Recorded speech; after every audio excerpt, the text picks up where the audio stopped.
17세기 네덜란드의 대표적인 바로크 화가 요하네스 베르메르. 우리는 진주 귀걸이를 한 소녀를 보며 그를 떠올리곤 하죠. 하지만 그의 명작들은 그보다도 더 많습니다. 그의 작품과 스토리는 영화에도 자주 등장을 합니다. 그런데 그의 대표적인 작품 중에서 우리가 전혀 몰랐던 미스테리가 발견됩니다. 안녕하세요. 어려운 미술을 쉽고 재미나게 풀어드리는 레차트의 대원쌤입니다. 오늘은 이 미스테리가 무엇인지, 그리고 어떻게 된 것인지, 그 신비롭고 흥미로운 미스테리를 좀 더 자세히 알아보도록 하겠습니다. 우선 그의 작품에 대한 미스테리를 들여다보기 전에 그는 누구이고 어느 시대에 살았는가를 먼저 짧게 알아봐야겠는데요. 그가 살던 17세기의 네덜란드는 동인도 회사를 중심으로 세계 무역을 섭렵하며 세계 최강의 나라가 되었습니다. 작은 유럽의 나라가 어느덧 동인도 회사를 만들어 아시아와 무역을 하여 엄청난 부를 거머쥐었습니다. 이때 베르메르는 네덜란드 델프트라는 작은 도시에 살았습니다. 그리고 그가 죽을 때까지 한 도시에서만 살았습니다. 그는 북부 르네상스의 중심이었던 네덜란드의 대표 화가였지만 우리가 아는 렘브란트, 얀 반 아이크 같은 화가보다는 잘 알려지지 않았습니다. 하지만 후대에 와서 그의 독특하고 창의적이면서도 그만의 특징을 지닌 화법으로 그가 빠진 르네상스 바로크 미술을 전시하는 것은 도저히 말이 되지 않게 됩니다. 그는 현대에 들어와 소위 인싸가 된 것이죠. 요하네스 베르메르는 1632년에 태어나 1675년에 죽을 때까지 그의 고향 델프트를 떠나지 않았습니다. 심지어 그는 그의 집으로부터 반경 100m 이내에서만 살았다고 합니다. 그의 대표적으로 진주 귀걸이를 한 소녀를 모르는 사람은 없을 것입니다. 그는 인디고라는 파랑색을 주로 쓰고 강렬한 빛을 화려하게 다루는 화가로 유명합니다. 그의 그림에는 어느새부터 그만의 시그니처 특징이 존재합니다. 그의 모든 작품 중 야외 풍경화 두 점을 제외한다면 모든 그림은 실내가 무대입니다. 두 번째 특징은 강렬한 빛으로 극적인 장면을 연출을 하죠. 그러기 위해서 작품의 주인공들은 창문에 가까이 있습니다. 그의 그림은 당시의 화가들과는 다르게 빛을 통한 구도가 있고 주인공에 대한 표현에서 스토리텔링을 보여주며 관객을 압도합니다. 마치 저 소녀는 누구를 쳐다보고 있는 걸까요? 그리고 무슨 생각을 하고 있다고 생각하십니까? 그리고 이 여인은 무슨 편지를 누구로부터 받아서 읽고 있을까요?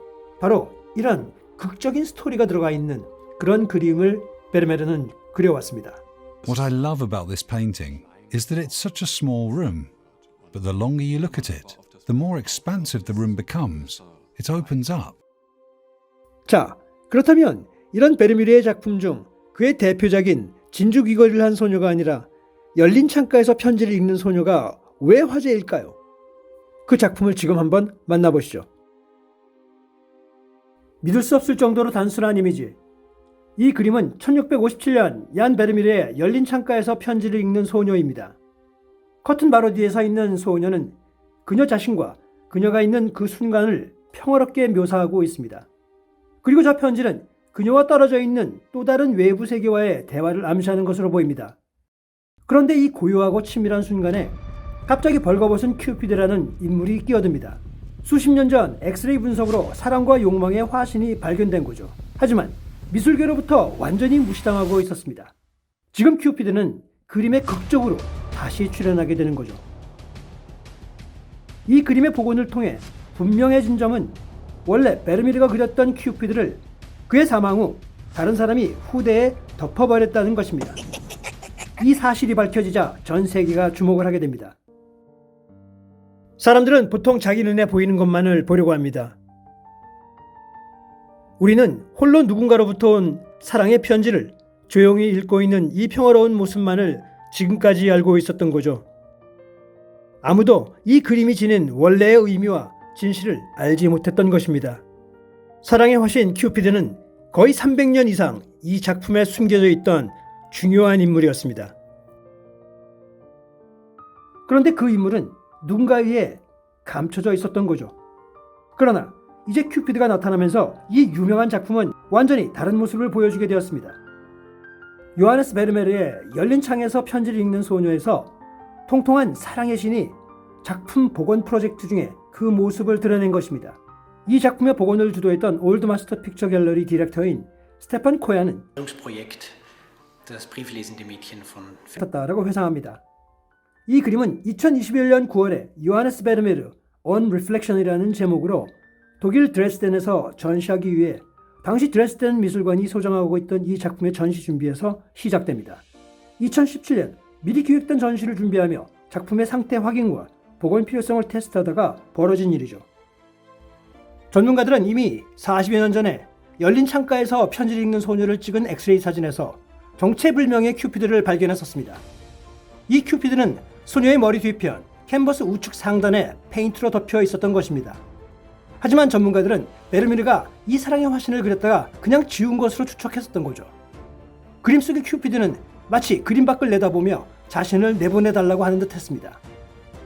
그러다가 2017년 처음으로 이 작품을 복원하기로 결정합니다. 물론 당시에는 큐피드를 구체적으로 복원하려는 계획은 아니었습니다. 코야가 인터뷰에서 Darf man das berühren, verändern? Darf man es wagen, eine Malschicht abzunehmen? 라고 밝혔습니다.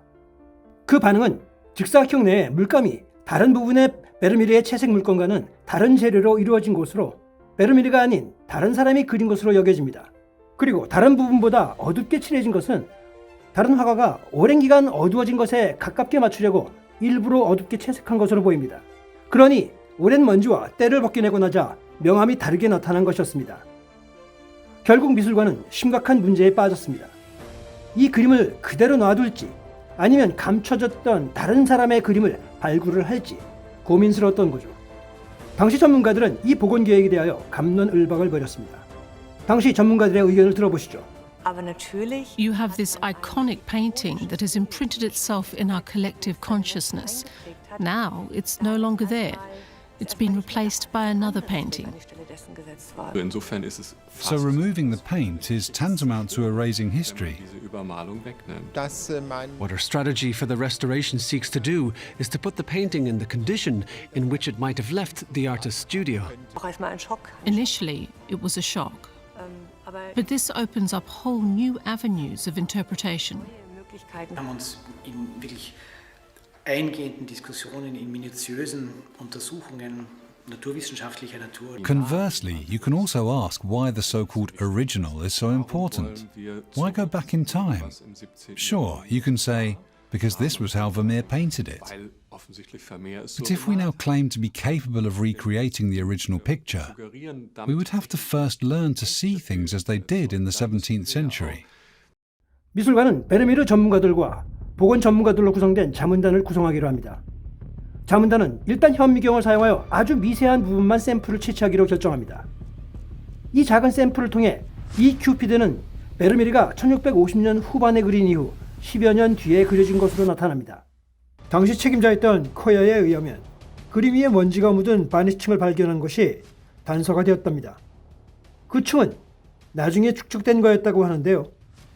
And to our great surprise, we realized that this overpainting was not by Vermeer, but must have been done several decades later by someone else. 오랜 협의 끝에 자문단은 복원을 허가합니다. 그리고 복원 전문가들은 직사각형 밑부분을 1cm 조금 넘는 너비로 복원에 들어가 봅니다. 샘플 테스트의 결과는 기대 이상이었어요. 그건 우리가 이제 뭘 해야 하는지 정확히 알려주는 거였죠.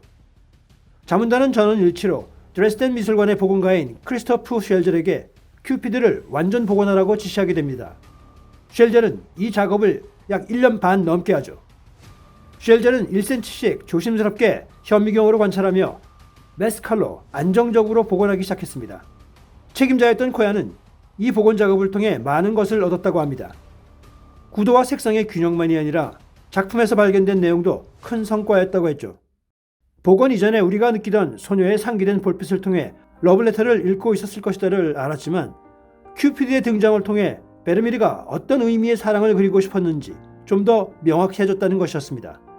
베르미르의 큐피드는 기만의 상징인 가면을 밟고 있는데요. 이는 진정한 사랑이 부정직과 속임수를 이긴다는 의미였습니다. 이 그림 속의 그림은 베르미르의 후기작에 나오는 신뢰와 흡사합니다. 그는 밝은 빛이 쏟아지는 창가 앞의 인물을 자주 그리곤 했죠. 이 그림들에는 혼자 생각에 잠기는 모습이나 가사일을 하는 장면을 자주 담고 있었습니다.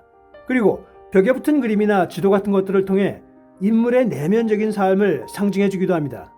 건바닥기 앞에 선 젊은 여인을 포함한 베르메르의 다른 세 작품에도 동일한 큐피드가 있는데요. 하지만 이 그림들에서는 큐피드의 발에 가면이 밟히는 장면은 없습니다. 대신 이 그림 속의 큐피드는 편지를 들고 있는 모습이죠. 음악을 멈춘 소녀에서 큐피드가 그림 속의 커플을 내려다보는 모습은 이 두 연인이 어떤 생각을 하고 있을지 잘 보여줍니다. 아직도 약간의 미스터리가 남아있듯이 누가 큐피드 위에 색을 칠했는지, 왜, 언제인지는 명확하지 않습니다. 드레스덴 미술재단의 더치 회화 수석 보건 전문가인 우타 나이하르트는 den wir noch vollenden werden, der so war, wie es wahrscheinlich Vermeer in seinem Atelier gesehen hat, haben durch die Abnahme der Übermalung jetzt einen Zustand vor uns und das Bild hat so wahrscheinlich sein Atelier verlassen. 라고 말합니다. 하지만 전문가들은 누가 왜 이 작품에 물감으로 덧칠을 했을까에 대해 진지한 가설을 냅니다. 역사적인 추정에 의한 합리적인 의혹을 제기하는 것인데요. 우선 베르메르가 사망한 후 이 작품을 소장한 사람부터 시작됩니다. 바로 당시 폴란드와 색소니 왕국의 지배자 아우구스투스 3세입니다. 그는 당시 다른 국왕들보다 예술에 관심이 많았다고 알려진 인물입니다. 그가 이 작품을 당시 가장 핫한 화가였던 렘브란트의 작품인 줄 알고 구매하였다고 하는데요. 그런데 평소 큐피드를 별로 그리지 않았던 렘브란트의 작품에서 이상한 큐피드가 있자 아우구스투스 3세는 유명 화가이자 복음가였던 존 베프티스트 드 슬로츠에게 이것이 렘브란트의 그림인지 의뢰를 합니다.